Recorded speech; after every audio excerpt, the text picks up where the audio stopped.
Construyendo educación superior desde las comunidades del sur austral. La Universidad Austral de Chile contribuye a la descentralización y acceso a la educación superior, aportando a la movilidad social con un alto impacto dinamizador del desarrollo local. En Valdivia, Osorno, Puerto Montt y Coyhaique. Universidad Austral de Chile, calidad y compromiso público. Más información en www.uach.cl. Universidad Austral de Chile. Calidad y compromiso público.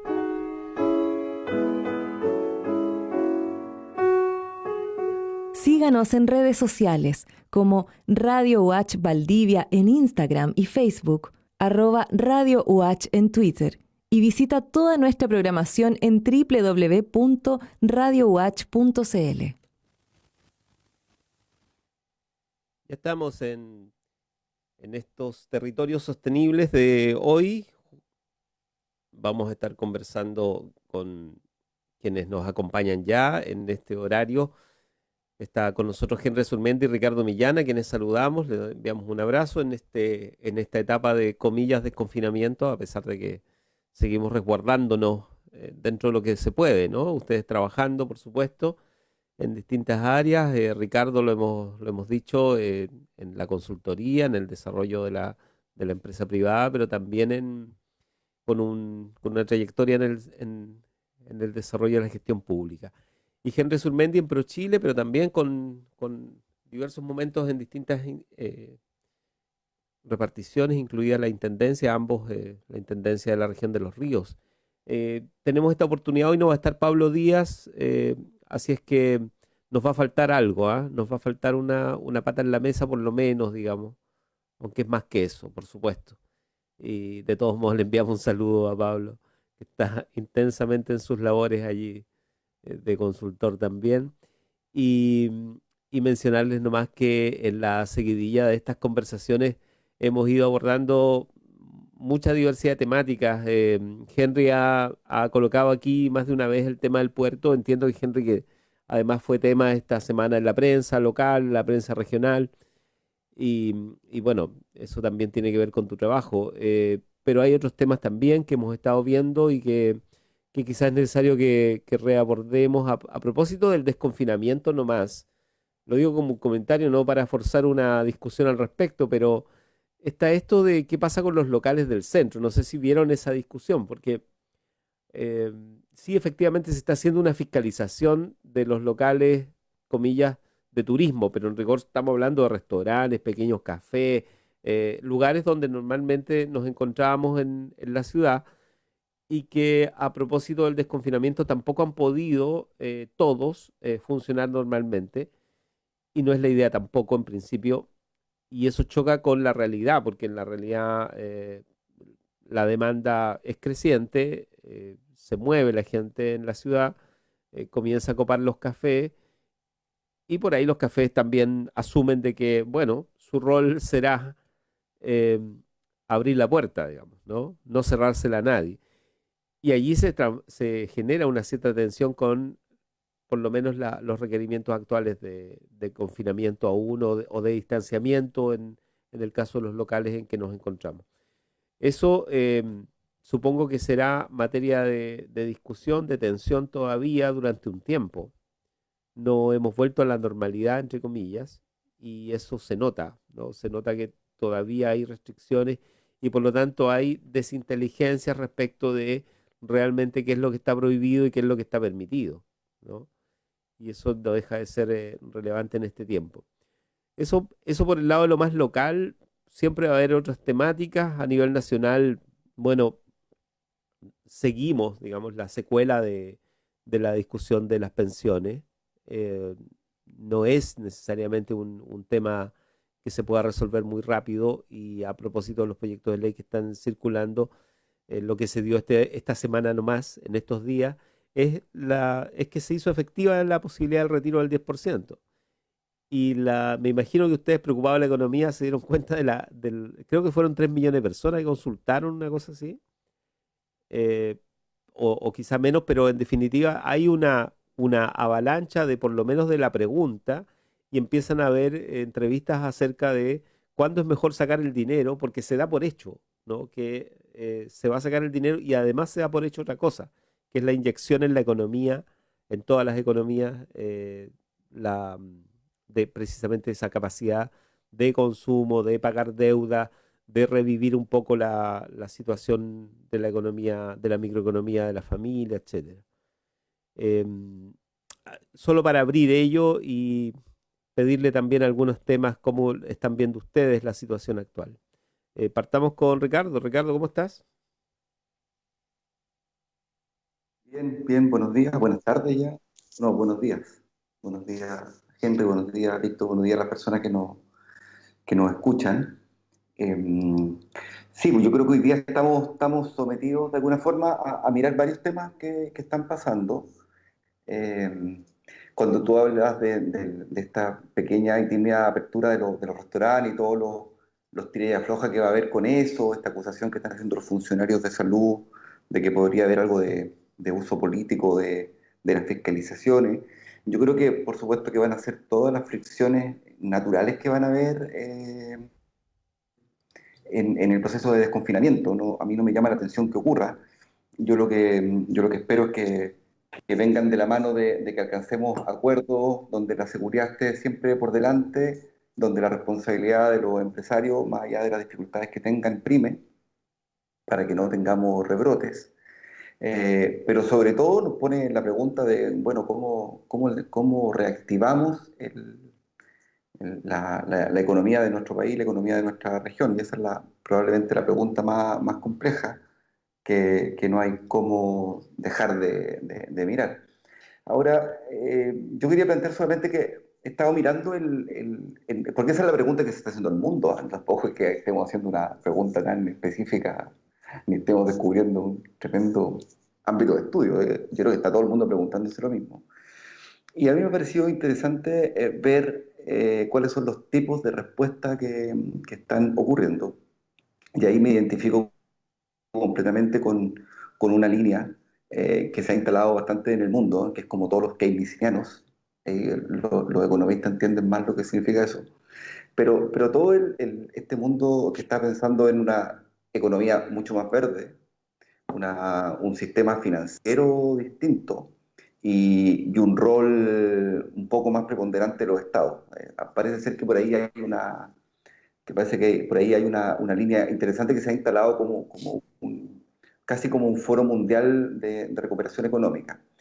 Y por otro lado, cuando uno va como a los pies sobre la tierra, eso es como en la gran conversación económica, pero después cuando uno va con los pies en la tierra, qué interesante que están resultando los alcaldes en el mundo, en Chile en particular, pero en el mundo. ¿Ah?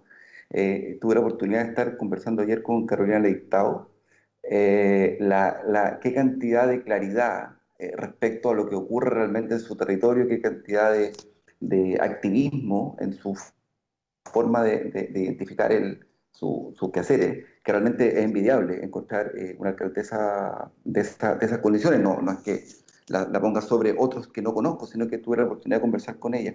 Pero a la vez tuve la oportunidad de estar leyendo hoy día una entrevista a la alcaldesa de Bogotá, y hay algo muy en común, que es esa claridad que están teniendo los alcaldes de poder hablar de los grandes temas, pero con los pies muy puestos sobre la tierra, sin soltar lo que implica lo que está pasando en el día a día, el sufrimiento, las dificultades, los problemas reales y concretos, las planificaciones del territorio, cómo se va a acomodar.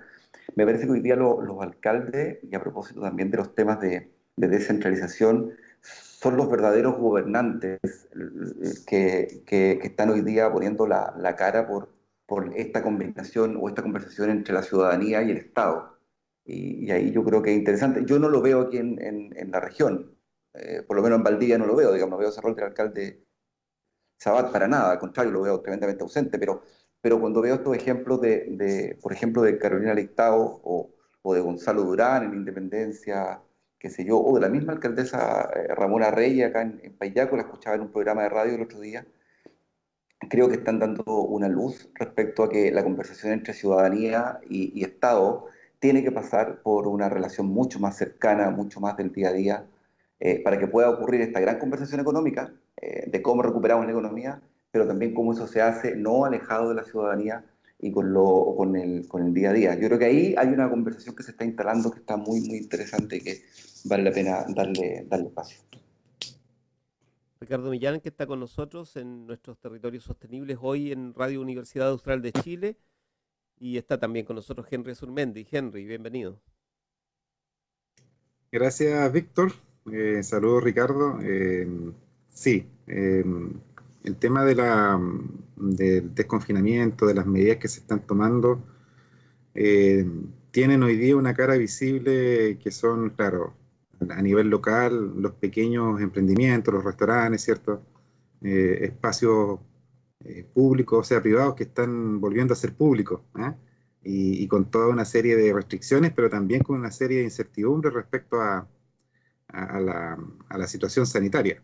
Y eso, claro, como bien lo dijo Ricardo, nosotros no somos los únicos, no somos el único país que lo está haciendo, ni la única región.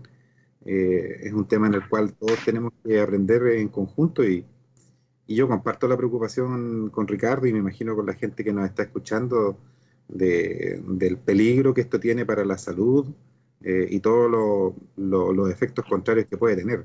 Entonces allí, claro, hay un tema de responsabilidad social empresarial, de los propios emprendedores, pero también de la ciudadanía, ¿ya? Y ahí es donde yo, donde yo me quedo. A mí me ha tocado ir al centro de la ciudad al día por temas súper puntuales, ir a firmar un papel a la notaría, que no lo puedo dejar de hacer. Y de verdad es bastante preocupante la cantidad de gente que anda en el centro, la cantidad de filas, no tanto en los locales estos que están reabriendo, los cafés y los restaurantes.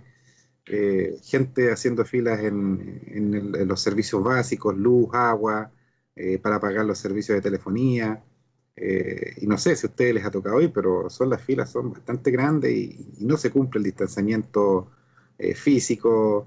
Bueno, hay una serie de situaciones que, claro, uno apela más que a la responsabilidad de las autoridades sanitarias, y de los empresarios, bien de la ciudadanía, que yo creo que hoy día todos tenemos una responsabilidad, y yo de verdad creo que poco la estamos cumpliendo. Me incluyo de repente en el sistema, porque seguramente he dejado de cumplir alguna de esas recomendaciones. Ese yo creo que es un tema que hay que transparentarlo. Hoy día, por más que nosotros tengamos un Estado, cuando digo Estado, ¿cierto? Son todas las fuerzas involucradas, legislativas, ¿cierto? Gobierno, que puede tener muchas medidas y que puede proponer una serie de situaciones para ir en la mejora de la situación. Si la ciudadanía no está consciente y no hay un trabajo detrás, una concientización y un apoyo, es súper complicado, ¿ya? Esa es como mi opinión así general, y que yo la comparto tanto con mi familia, con mi equipo de trabajo. Por ejemplo, nosotros en la Dirección Regional de ProChile somos 4 funcionarios, y vamos uno por día a la oficina, ¿ya? Y yo les digo, tratemos de usar las herramientas del teletrabajo al máximo posible. Gracias a Dios, nosotros somos un servicio público que podemos hacer el trabajo, a diferencia de otros servicios públicos, registro civil y los demás. Entonces, ¿para qué que los funcionarios públicos que tienen que salir, ellos salgan, ¿ya? Y nosotros tratemos de colaborar? Entonces, esos temas, yo creo que ahí nos falta un poquito más como ciudadanía abordar ese tema. Y lo que sí yo quería aportar a la discusión, un tema un poquito más que tiene que ver con el tema del desconfinamiento, con todo el tema que se nos viene, es el tema de los costos de la crisis sanitaria, ¿ya? Que tiene que ver también con una mirada regional. Ahí Ricardo mencionaba esta mirada, ¿cierto? Eh, Más, por decirlo así, economista, de intervención del Estado en la economía. Yo creo que es una mirada que se está dando en muchos países, y que tiene que ver con un tema súper importante, ¿ya? Hoy día los costos de la crisis sanitaria están siendo muy grandes, y yo creo que están siendo poco visualizados por la ciudadanía. Tiene que ver con lo mismo que hablábamos un poco antes, ¿ya? Hoy día hay que ser transparente con todos, ¿ya? Hoy día nuestro país está con un déficit fiscal que nunca lo había tenido. Vamos a llegar casi al 15% del Producto Interno Bruto. Eso significa que si nosotros el año pasado como familia recibíamos un ingreso de 500.000 pesos, ¿ya? Estamos recibiendo por lo menos un 15% menos de ingresos este año, o sea, estamos produciendo un 15% menos de lo que producíamos el año pasado.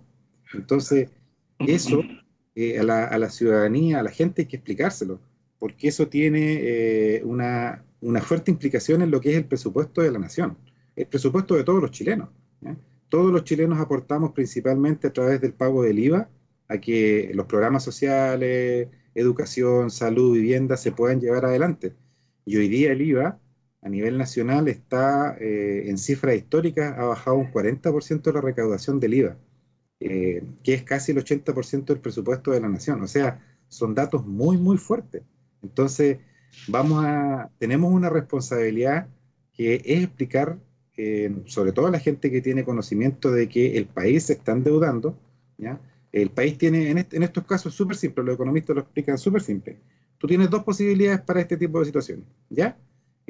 O aumenta los ingresos, ¿ya? Fiscales, aumentando el IVA, aumentando el impuesto a las empresas, como lo que se está diciendo, el impuesto a los super ricos, etcétera, ¿ya? Esa es una vía. Y la otra vía, ¿cierto?, es reducir los gastos fiscales, que es lo que estamos haciendo. O sea, a mí, por ejemplo, en ProChile me redujeron un 60% el presupuesto, ¿ya? Y así lo están haciendo un montón de servicios públicos. Eh, pero eso no tiene una sostenibilidad en el tiempo, ¿ya? Mucho de este endeudamiento lo vamos a tener que suplir con endeudamiento futuro, ¿ya? Y ese endeudamiento futuro no lo vamos a pagar a lo mejor nosotros en gran medida, sino que lo van a pagar futuras generaciones. El país, por más que pida créditos al Banco Interamericano Mundial o al banco o a cualquier entidad financiera que nos pueda facilitar recursos, esos recursos va a haber que pagarlos, va a haber que devolverlos. Sí, me pueden decir algunos. Es que existe un fondo soberano de 13.000 millones de dólares que está ahí disponible. Ojo, Chile ya ha ocupado gran parte de esos recursos, al menos yo que tuve la posibilidad de escuchar al director, al presidente del Banco Central, en su momento, él dijo que esos recursos ya no quedaban más de 3.000 millones.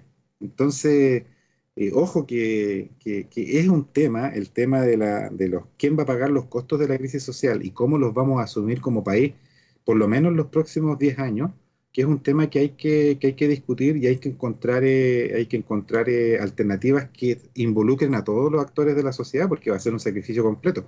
Esto es lo mismo que le pasa a una familia que ha tenido una desgracia, una emergencia y ha tenido que endeudarse y va a tener y dice ya, de aquí en adelante a lo mejor no vamos a poder comprar el auto o no vamos a poder cambiar los sillones o la televisión porque tenemos que apretarnos el cinturón en los próximos 3 o 4 años para volver a recuperarnos.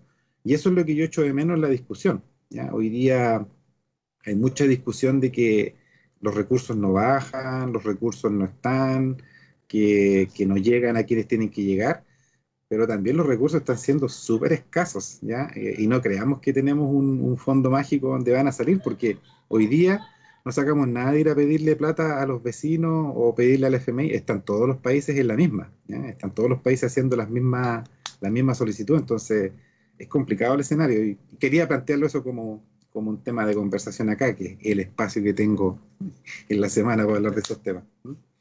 Bueno, además se votaba hoy, a propósito de esta discusión más permanente acerca del rol del Estado y de las cuentas públicas, se votaba hoy el paquete de medidas tributarias en el Senado, ¿no? Porque ya había pasado por la Cámara, que es el paquete de medidas que viene impulsando el gobierno a través del Ministerio de Hacienda. Y ayer hubo una sesión con las pymes del Senado y la solicitud fue bien concreta, o sea, parar la votación que se iba a hacer hoy y solicitar a través del Senado, y eso es lo que está pasando, que el gobierno reciba a las pymes para rediscutir el paquete.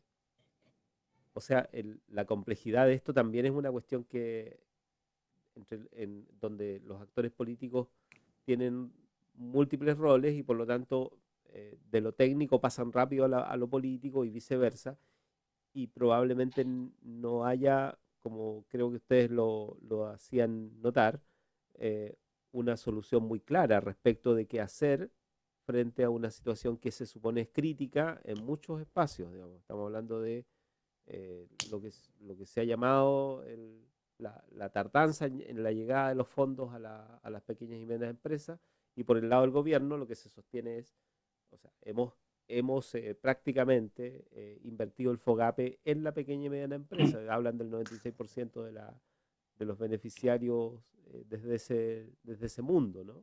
Que vienen desde ese mundo.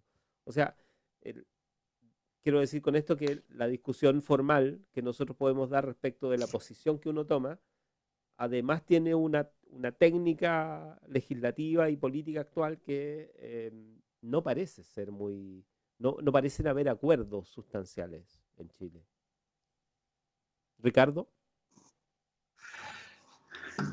Claro, o sea, cuando uno pasa de las palabras de buena crianza y se va a la área de chica, claro, o sea, ojalá que los costos los compartamos entre todos, digamos, pero digamos las cosas como son, digamos. O sea, el gran problema es que yo creo que los costos los van a pagar fundamentalmente la gente más pobre. Y no se trata de decir o uno reduce el Estado o hace ahorro en el Estado o hace reformas tributarias o cambia. Yo creo que hay que hacer ambas cosas. Y en el caso de los ahorros del Estado, por supuesto que hay que buscar los ahorros del Estado en aquellos lugares donde tenemos gastos que son absolutamente insostenibles, como por ejemplo la forma de pensión de las Fuerzas Armadas, ¿no? O sea, ahí tenemos un desangre de recursos con los únicos que tienen el privilegio de tener un sistema previsional distinto, que habría que pensarlo. Tal vez no hay que gastar tanta plata ahí. Tal vez hay que aumentar la edad de jubilación de las Fuerzas Armadas también. O sea, yo creo que si uno se pone a buscar, uno tiene que ser capaz de correr un poco el cerco y aquellas cosas que parece que no se discuten en la mesa el día domingo, hay que empezar a discutirlas.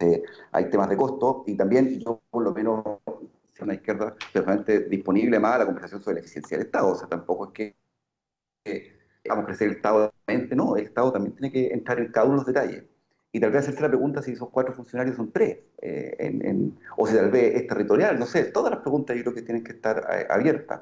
El cómo se invierte la plata en innovación y desarrollo, la poca que hay. Hay toda una línea ahí con la cual hay que fijar.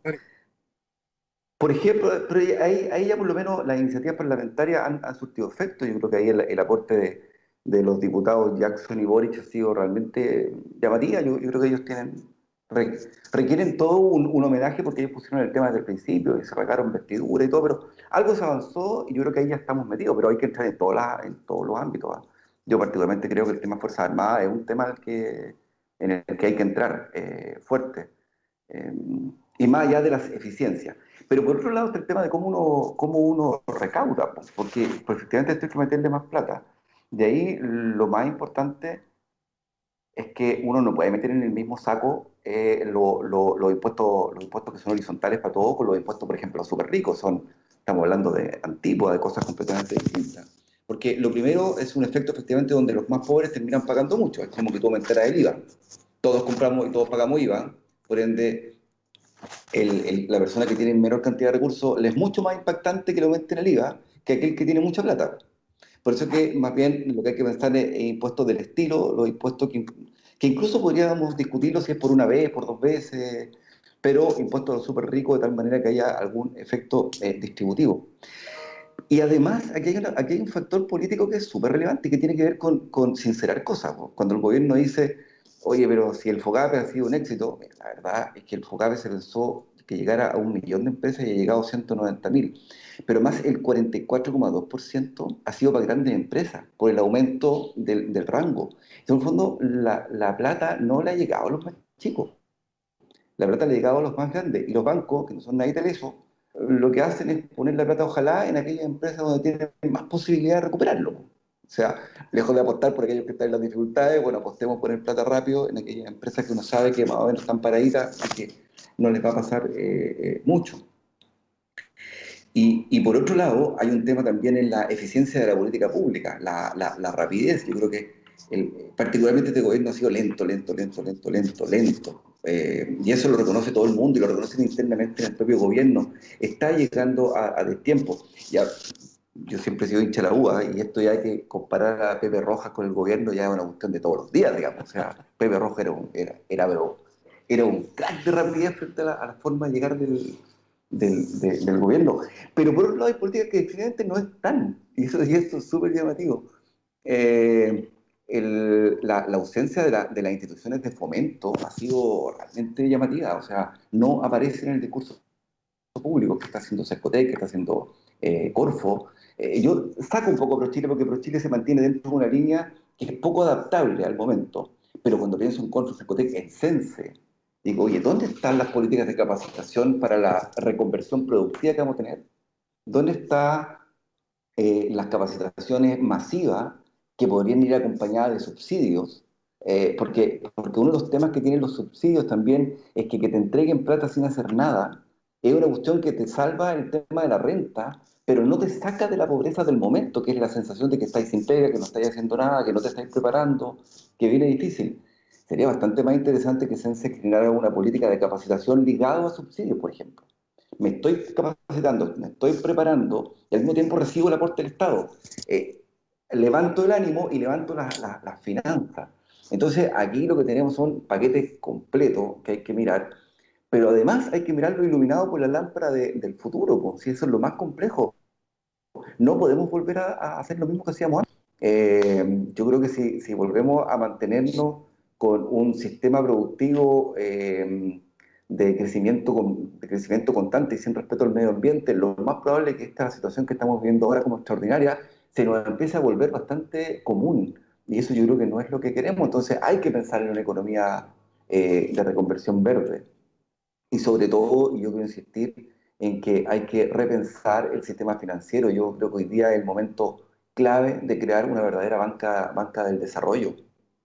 Yo creo que hoy día el sistema bancario actual, incluido el Banco del Estado, no dan cuenta de una banca del desarrollo. Yo creo que hoy día hay que pensar que probablemente se puede invertir parte de los recursos del país en una banca que efectivamente esté pensando en cómo estamos generando que estas microempresas, que estas pequeñas y medianas empresas efectivamente les vaya mucho mejor, con mejor acceso al crédito, con sistemas de capacitación y desarrollo, con transferencias tecnológicas.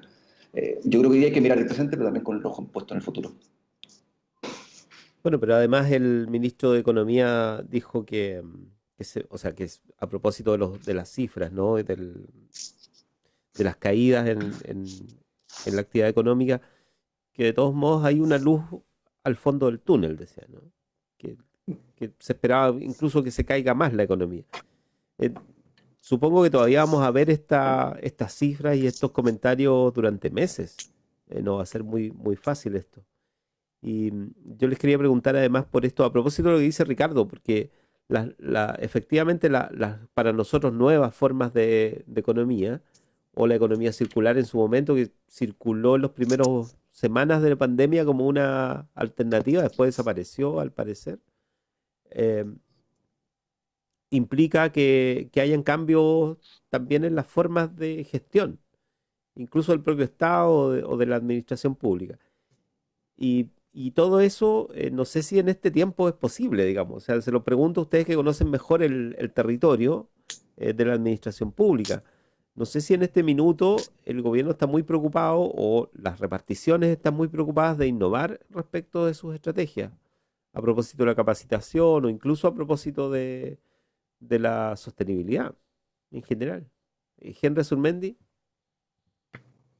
O sea, mira, yo creo que al menos lo que yo puedo hablar de mi servicio público ProChile, nosotros sí hemos tenido un vuelco grande en lo que ha sido nuestro actuar, ¿ya? Nosotros rápidamente volcamos todo lo que es nuestro trabajo a los conceptos que ya veníamos visualizando, que se venía un poco el tema de las exportaciones, en todo el tema del e-commerce. Ustedes me han escuchado, he repetido aquí varias veces el mismo discurso, ¿ya? Pero no sé, por ejemplo, ahora desde el punto de vista nuestro al menos, estamos trabajando fuertemente al menos en el Ministerio de Relaciones Exteriores, a lo mejor no en el concepto que habla Ricardo de economía circular, que yo creo que sí, ¿ya? Que sí es un tema que se está abordando, pero todo el tema de sostenibilidad, por ejemplo, es súper importante hoy día para que nuestras empresas puedan ser competitivas a nivel internacional, ¿ya? Entonces ahí tenemos un trabajo muy fuerte que se está haciendo con todas nuestras empresas exportadoras, ya en incorporar temas de sostenibilidad que no es lo típico de la sostenibilidad, de cumplir con el sistema de evaluación de impacto ambiental, no, es todo un tema de sostenibilidad desde el punto de vista de la intervención en el territorio, que incorpora los conceptos que habla Ricardo de economía circular, va mucho más allá. ¿Ya? Por ejemplo, en el sector lácteo nosotros tuvimos el otro día un seminario internacional con Fede Leche, participó Colún, participaron nuestros pequeños empresarios exportadores también de aquí de la región. Y claro, hoy día el tema de las exportaciones de lácteos de nuestra región está saturado. O sea, Colún está con mucha demanda de producto internacional, ¿ya? Pero ellos mismos señalan que en el futuro, si no se ponen las pilas y no abordan modelos como el que está abordando hoy día Nueva Zelanda, Australia y otros países que el tema de sostenibilidad lo están llevando, ¿cierto?, a temas mucho más avanzados que el nuestro, con mucha corresponsabilidad territorial, ¿ya? Que es la intervención que tiene la empresa o la industria en el territorio, que es un poco lo que siempre conversamos acá. No van a ser competitivos hoy día porque hay demanda, se está vendiendo mucho, ¿ya? Pero esos temas, yo creo que al menos en ProChile sí los estamos abordando, en el Ministerio de Relaciones se está abordando, se está trabajando fuertemente con todo el tema de la economía digital, ¿ya? De la economía de los servicios que se viene más adelante, ese cambio estructural que vamos a tener que tener en la matriz productiva que menciona Ricardo, va a ir fuertemente ligado a estos temas. Mucha de la economía del futuro, estoy hablando de 10 años más, ojo, va a ser relacionada con la economía digital y la economía de los servicios. Hoy día estamos viendo que yo puedo trabajar desde mi casa, ustedes pueden trabajar desde su casa, y eso va a ser así. Vamos a tener empresas que vamos a necesitar, obviamente, la lechería en el campo, alguien que ordeñe las vacas, pero en un tiempo más va a ser a lo mejor un robot, ¿ya? Y eso va a necesitar alguien que esté desde su casa viendo que ese robot funcione. Eso es lo que estuvimos hablando el otro día en este seminario internacional, ¿ya? Entonces, eso tenemos que también prepararlo. Nosotros acabamos de firmar un acuerdo de participación económica junto con Singapur y con Nueva Zelanda, justamente en el tema de economía digital, el famoso un DEPA. Somos el primer país latinoamericano que lo firma, ni siquiera lo ha firmado Estados Unidos. Y claro, nos sirve para ir conversando con nuestros empresarios y conversando yo esto lo converso con ustedes ahora, pero también después lo converso con el director de Corfo, el director de Cercotec, el director de Sense, lo hablo con el intendente, le digo, mira, estos temas vienen para allá y tenemos que irnos preparando. Yo estoy participando, por ejemplo, en la elaboración de la política regional de fomento de industria que la está ejecutando la Universidad Austral. Y estos temas se están planificando, se están considerando. Obviamente, dada la situación actual, no son prioridad al momento de la discusión, pero tenemos que empezar a incluirlos y al menos en mi servicio sí se está haciendo. ¿Qué es lo que esperaría uno? Es que esto sea transversal. Yo ahí reconozco lo que señala Ricardo. Él fue intendente, yo fui intendente, yo traté de hacer muchos cambios, pero el Estado el gobierno es un monstruito que cuesta que se mueva, ¿ya? Muchas de las políticas que uno trata de implementar, sobre todo que van orientadas al concepto que se mencionaba anteriormente de la eficiencia, es muy difícil llevarlo adelante, ¿ya? A mí me tocó varios portazos, me llegaron en la cara, y no desde Santiago, ¿ya? Desde nivel regional por tratar de hacer cosas, ¿ya? En muchos casos hay intereses más políticos que de eficiencia en el uso de los recursos. Tuve muchos problemas yo con asociaciones de funcionarios, porque cuando decía Ricardo anteriormente este tema del, oye, a lo mejor tenemos que discutirnos si en vez de 4 funcionarios son 3. Pero eso, seamos totalmente sinceros, si uno eso lo lleva hoy día a un servicio público, el portazo es, pero el porte un buque y te acusan y hay un tremendo tema fuertísimo detrás del tema laboral, sobre todo a nivel de servicios públicos. Entonces, claro, si vamos a discutir, a lo mejor ahorrar recursos en temas como por ejemplo el tema de las Fuerzas Armadas y lo demás, también metámonos en otras cosas que sabemos y eso que yo soy funcionario público, sé que se pueden hacer muchos ahorros y puede generar eficiencia en muchas cosas. Entonces, a eso es lo que yo volví al principio, ¿ya? Este tema de quién va a pagar los costos y que si sabemos que tenemos que apretarnos el cinturón todos juntos, bueno, estemos dispuestos a hacer los ajustes que sean necesarios en distintos sectores, pero que nos duela a todos. ¿Mm? Claro, porque además está la pregunta acerca de cómo se va a sostener ese cambio, ¿no? Cómo se va, dado que viene y dado que es irreversible la situación, eh, ¿cómo se va a financiar o quiénes la van a financiar en definitiva? O sea, hasta dónde Claro, la o sea, economía es una cuestión que no nos toca en estas grandes decisiones, pero a la hora de los costos, digamos, lo asumimos entre todos al final, digamos. O sea, no sé, se acaban las bolsas plásticas, pero el costo viene ahí adentro igual, digamos. O sea, alguien está pagando al final que ya no hayan bolsas plásticas. No sé. claro, exacto. O sea, hoy día, no sé, mira, algunos de ustedes, a nosotros nos ha tocado conocer otras realidades, ¿ya? En Estados Unidos se estila mucho de que el uso de los recursos públicos tenga todo un concepto que ellos le llaman el accountability, ¿ya? Que es un poco la revisión de en qué se ocupan tus recursos cuando tú pagas tus impuestos, ¿ya? Eso está muy avanzado en Europa, en Estados Unidos, ¿ya? En países en el cual hoy día las cuentas públicas, las cuentas por transparencia que entregan los distintos servicios Ujú. públicos, de verdad es un lujo saber, ¿cierto?, cómo se gastan las platas públicas. Eh, Se usan los famosos KPI, los ROI, que son, no sé, por ejemplo, yo invierto, hoy día estoy invirtiendo en la oficina regional de ProChile tantos millones de pesos al año. 4 funcionarios, ¿cuánto eso genera en retorno para la región en exportaciones? Y la gente no tiene miedo a leer los documentos y decir, ah, sí, ¿sabéis qué? Está generando un impacto positivo, etcétera. En lo que se pueda medir, hay otras medidas que son relacionadas con temas distintos. Pero yo creo que eso también, nosotros nos quedamos y ahí da para otro tema, pero avanzamos mucho en el tema de transparencia, en la ley de transparencia y lo demás a nivel internacional en los últimos 10 años. Pero yo creo que nos falta ese concepto de accountability de ver si el peso invertido en un servicio público, sobre todo, tiene un retorno social que sea valorado y que sea, cierto, eficiente en el tiempo. Yo tengo muchas discusiones con esto porque, claro, dicen, es como dispararte los pies. No es dispararme los pies, ¿ya?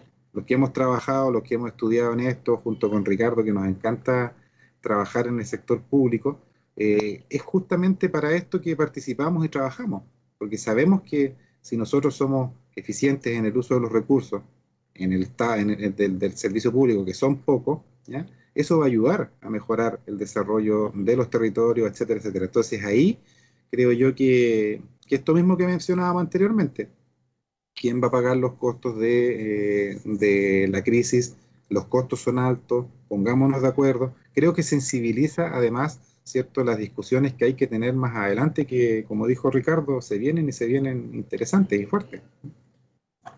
Henry Surmendi, que está con nosotros ahora, a propósito de los impuestos y en qué se usan, el presidente anunció esto de que iba a haber una página web, ¿no? Entonces tú vas a ver personalmente en qué es. O sea, yo supongo que, dado el estado de desconfianza generalizada en todo, o sea, una página web no va a resolver mucho el tema, digamos, No. porque no resuelve lo que plantea el Pero es un propio paso Henry recién. importante. Yo creo que por ahí va un poco la idea. ¿Mm? Ricardo Millán está con nosotros. Pero eso es una parte de la conversación, ¿no? Esa es una parte de la conversación es la eficiencia del Estado. Yo no tengo ninguna duda que es una pregunta que hay que hacerse. Pero la pregunta, la madre de la pregunta es la otra, es cuáles son los recursos que tenga el Estado. Yo tengo gente que estimo mucho que son empresarios que me dicen, mira, estaría dispuesto a pagar más impuestos si me aseguran que los van a- a usar bien. Y yo les creo. Y yo le creo a esa gente. Pero también tengo otra gente conocida que dice que no tienen ninguna decisión a pagar más impuestos porque creen que esta cultura tiene que regular el mercado y que el que tiene y el que no tiene no tiene. Que es como toda la cultura más de derecha, en que creen que, como dijo la diputada Hoffman, que ella, como por principio, esperaba que la gente dependiera. No dijo que trabajan cuatro variantes de ella en el Estado, digamos que eso no lo dice, pero hay gente que por principio cree que el mercado tiene que regular todo y que el Estado tiene que desaparecer. Yo por lo menos creo que lo que tiene que haber es por supuesto, muy buena contabilidad del Estado, pero al mismo tiempo en algún minuto vamos a tener que pasar a una forma mucho más solidaria de repartición de recursos para que haya más recursos en el Estado para hacerse cargo de lo público. O sea, yo creo que hoy día, ¿a quién le cabe duda que el sistema de salud va a hacerse cargo del problema del COVID? O sea, me parece clarísimo. ¿A quién no le queda claro que el sistema de educación no da cuenta de las necesidades que Claro. tiene el día el rollo del país? O sea, para mí son cuestiones bastante evidentes, ¿no? Entonces, yo sí veo mucho más preponderante el Estado de salud, sí lo veo mucho más preponderante en temas de educación, en los mismos temas previsionales. Claramente el mercado, a eso ya, yo creo que eso sí ya no es discutible, o sea, el mercado no logró hacerse cargo del tema. Entonces, por un lado, sí, la eficiencia del Estado, 100%. Y no tengo ninguna duda y hay que hacer una conversión súper valiente y por supuesto que eso va a estar lleno de zancadillas y discusiones y intereses, no me cabe ninguna duda.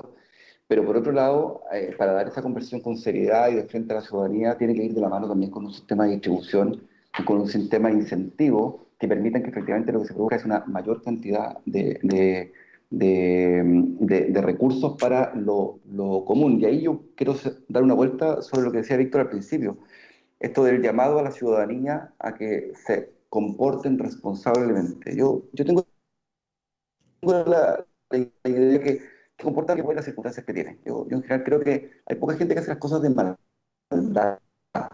Sale cuando no puede, sale cuando no ve, sale cuando no ve la alternativa. Y ahí es interesante preguntarse, bueno, ¿qué pasa con nuestra educación? Que parece que en términos de formación digital estamos re mal, porque la gente parece que no entiende o no sabe todavía hacer trámites digitales. ¿A qué porcentaje de la población le resulta evidente entrar a una página web? Lo dijo el senador Durresti al ministro de Economía en la discusión del 10%, cuando el ministro le dijo que invitaba a ver todos los beneficios de la página web, y el senador dijo, yo invito al ministro a la población, a una población donde hay ideas comunes, la comuna de la Unión. En el fondo, la realidad del país no es como la queremos ver algunos, o la quieren ver algunos que creen que todo el mundo tiene acceso a Internet, que todo el mundo tiene acceso a computadores, que toda la gente sabe hacer trámites. No, lo que ocurre es que hoy día hay una precarización de la tota, producto de una forma de educación, por ejemplo, que ha privilegiado a la gente con más dinero. Entonces, miren, les contaba que había leído esta entrevista a la alcaldesa de Bogotá. Ella planteó una cosa súper interesante. Ellos crearon una cosa que se llama el ingreso global, ¿no? Entonces, decidieron pagarles un sueldo a la gente más pobre de la comuna. La comuna en Bogotá es un concepto distinto, digamos, pero digamos de la comuna. Y el problema era cómo se pagaba, porque ellos entregaban 5.000 subsidios al minuto que comenzó la pandemia y hoy día tienen que entregar 558.000 subsidios. La pregunta es cómo lo hacen. Y aquí es donde yo creo que el Estado no tiene que innovar, más allá del e-commerce y esas cosas que son como más del mercado. Es cómo el Estado se hace cargo de la necesidad. Ellos tuvieron que pasar de entregar 5.000 subsidios a entregar 558.000. Lo que dice la alcaldesa es que en 3 semanas lograron, primero que nada, bancarizar a 553.000 personas que no tenían ningún acceso a los bancos. Que ojo, porque uno dice, sí, obvio, un trámite bancario, usted compra por internet, yo ocupo su tarjeta de crédito. Ok, pero pongámonos de acuerdo que eso es para un grupo de gente, ¿no? Que la gran mayoría de gente no tiene el acceso a la tarjeta de crédito con ese nivel de facilidad. Mucha gente no está bancarizada, funciona con la plata en efectivo. Entonces, hay cosas que hay que hacer entre comillas, de modernización, de adaptación a lo que viene, que son mucho más de política pública. Por eso que echo de menos lo del CENSE, porque digo, esto es un tremendo minuto para estar, ojalá, entregando mayor cantidad de herramientas.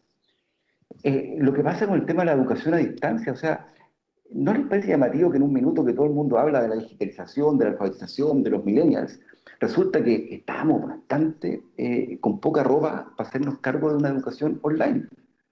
Y seguíamos discutiendo que los cabros chicos que mantenerlos confinados de 40 cabros dentro de una sala durante 7 horas al día, cuando en realidad lo que queríamos estar pensando en este minuto es cómo se va a quedar la formación a distancia una vez que pase la pandemia.